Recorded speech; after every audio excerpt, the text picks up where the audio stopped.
Okay, welcome back to ZDNet's DIY IT series. Today we're not in the workshop, instead we are in the broadband studio. And that's because this studio is going to get a complete revamp. This thing was set up in its first incarnation about 4 years ago and went through a sound system redesign about 2 years ago. But because Google has basically obsoleted Mountain Lion, which drives most of the video components, I have to upgrade the system. And in upgrading the system, some of the software is going to cease working. And when some of the software ceases working, I'm going to have to change out the software. So we're going to pull out Blinks TV, which was driving most of this, and try out Mimo Live, which is essentially Blinks TV 2, and Wirecast, and see how those two things work. We may use them interchangeably. Now, most of what I do in here is webcasting, and the webcasting is mostly audio. So the components I need are the microphone, the interface, the mixer, and the main monitor to see the content of the PowerPoint. The video subsystem is used a little bit less, and so that's another piece of it. But what's going to happen is, if you notice, if you're looking at where I'm standing, this is hard built here. It's inflexible. The camera is in one spot. It can't move. You can only do generally this far up for me on the camera, which means I can't do any demonstrations in here. I can't do any anything that is a standing discussion or anything like that, because the distance from the wall to the camera is all fixed. This whole unit is fixed. And so in a minute, I'm going to go handheld, and I'm going to show you some of what is sort of hard built in here that I'm going to be moving, and some of what's going to be staying. But the basic premise is, since I have to rip out some of the software and I have to redo the computer, one of the things that I've been thinking about is, well, this works, but it's got some problems. Why not go ahead and make changes to that? So I just placed a big Amazon order, which will hopefully show up this week, which will basically turn all of these things into a mobile environment. So let me pause it here for a second, switch to handheld, and I'll show you what I mean in terms, well, actually I can show you what I mean from here. So the first thing is that this teleprompter with a HD video camera on a tripod is completely fixed.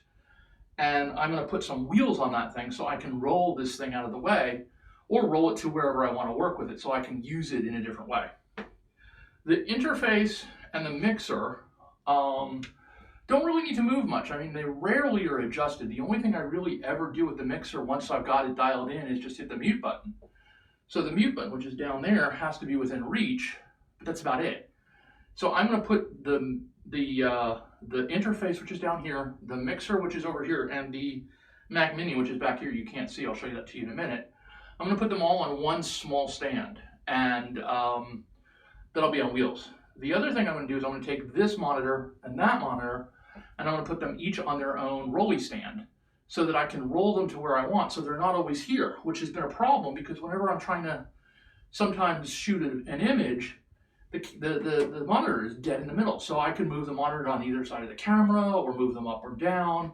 It's not fixed in a locked position. So, all right, let me go handheld, and I will show you a little bit more of what's going on. I'm going to start by saying that this studio is not a terribly big place. It's roughly 10 feet by 9 feet. And so here's another view of what you're looking at when I was talking before. But as I pan down, you'll notice that most of this is attached to this table, which is probably a $39 Walmart table.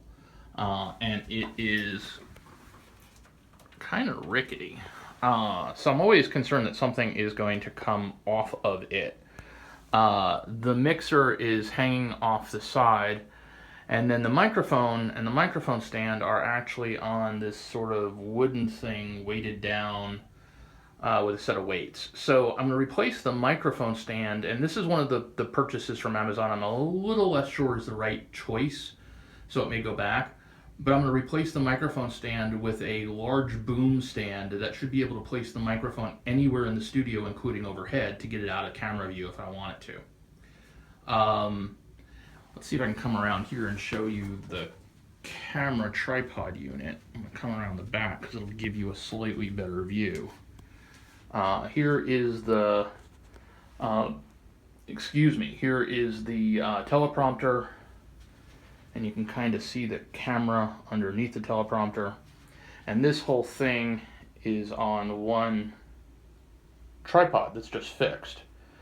And it's dead center in the middle of the room. In fact, that little green tag down there is so that we don't trip over it when walking into the room. So I'm going to put that whole system on wheels and probably store it in the back corner of the room over there when it's not being used. So just a quick run around the room for those of you who didn't see this before. I have sound baffling on one side of the room. There's bookcases along another, and I've just recently freed up this chunk of bookcases so I can store stuff in here. But the bookcases do a combination of things. They're not only for storing books and occasional props, but they also work really well to sound baffle. And that black stuff behind the bookcase up there is sound baffling foam to keep the outside from getting in. On this side is the green screen, and this tripod is actually the tripod I used just a few minutes ago to film the fixed piece of camera that I mounted the iPhone on it. That tripod just came out of storage because the tripod I normally use for filming this stuff cracked on me just as I was using it. So that was special. Now, bounding the room are these auto poles, and they go floor to ceiling. I'll switch you over to this side because you can get a really good view of one.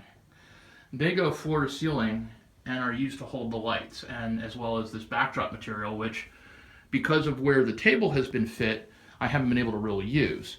Those are going to probably stay where they are. And here, there's the table. You can kind of see it from this angle. Let's come around over here for a second. And you can kind of see it from this angle. This is kind of important because I want to show you what's on this table.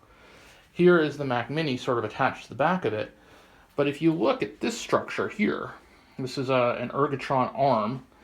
The arm goes to the back of the monitor, and the arm also goes and holds the mixer, barely. The mixer wobbles a lot. And so this entire structure is weighed on this side here of this relatively crappy Walmart table. And it all, I mean, nothing moves, and it's all strapped underneath. You can kind of see the cluster of wires down there. So you can see this whole thing kind of needs a little bit of work. Here's a better view of the room with the green screen area, sitting chair and so forth, and closet. And just for completion, I also have a music stand I tend to use for working my way through the webcast. And then in the closet is the main switch for the house. The headphones are attached to the auto pole here, and so forth. So my plan is to make this section in the middle, this whole big section in the middle, modular, so that these two monitors can be where I need them when I need them and out of the way when I don't need them, so that the audio system can be kind of self-contained in its own little place as opposed to having some wires down there. And here is, sorry about the quick move, there's the interface down there, and then of course the microphone up here. So that's the purpose of the revamp. Probably will take a couple weeks to get all the pieces in place, and then of course I have to do the software, so I'll keep you up to speed on all of that as we proceed. Wish me luck, it's going to be a fun project.